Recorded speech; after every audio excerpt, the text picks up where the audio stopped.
New at 10 tonight, the San Francisco District Attorney has dropped a number of drug cases. The decision comes after a veteran police officer was accused of having an inappropriate relationship with an informant. KTVU's Amber Lee live now in the newsroom after talking with the San Francisco Police Commissioner and former prosecutor about the implications of this case. Amber. Julie, a former prosecutor tells me it's too early to say how many cases could end up being dismissed. He says it depends in large part on what the accused officer's role was in each case. Sources tell me Officer Christina Hayes, who's been with the San Francisco Police Department since October 2006, is accused of having an inappropriate relationship with an informant. She had worked in the narcotics unit.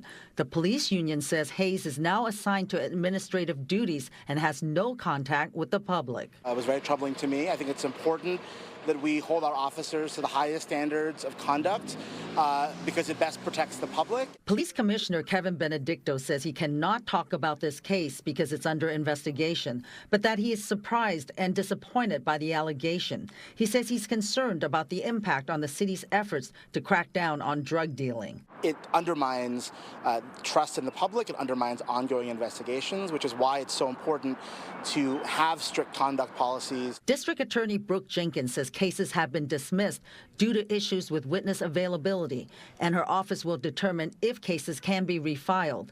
Public Defender Mano Raju said in a statement, quote, "No one yet knows how deep this goes, but the initial cases being dismissed appear to be just the tip of the iceberg.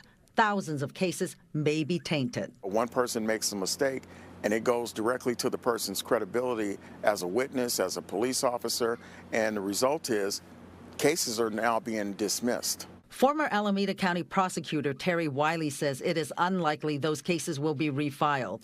SFPOA said in a written statement, quote, "When a claim is made that an officer violates policy, they deserve the due process afforded to them in our contract and under the law. We encourage fair and thorough reviews, and if the officer is deemed to have violated our policies, they must be held accountable for their actions." When you are engaged in crime fighting, if you will, you have to keep integrity at the very forefront of everything you're doing. The police commissioner says if the officer faces disciplinary charges that involves more than a 10-day suspension by the police chief, or if the officer appeals, the police commission will be hearing the case. There is no timeline for when an administrative hearing for the officer would take place. Julie? And Amber, a lot of people are probably thinking the same thing, that having to drop a lot of drug cases couldn't come at a worse time for the city when it's battling a drug crisis. Absolutely, with this war on open air drug markets. All right, we will be following this case. Amber, thank you.